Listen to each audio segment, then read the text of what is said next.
Chittagong ইপিজেডে আদমস textile আজকে দুপুর 2টার দিকে আগুন সূত্রপাত হয়। প্রথমের দিকে আগুন লেগেছিল বিল্ডিংয়ের 6ষ্ঠ তলায়।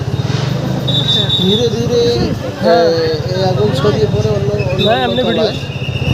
এখন আগুনের যে অবস্থা একদম দাউদাউ করে জ্বলতেছে।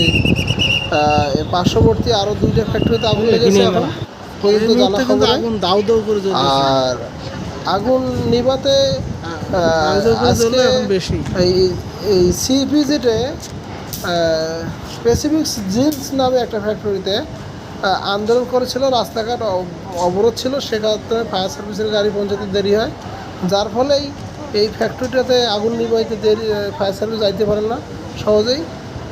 এজন্যই আগুন অন্য অন্য ফ্লোরে ছড়িয়ে যায় এবং ফ্যাক্টরিটা পুরো ছাই হয়ে যায়।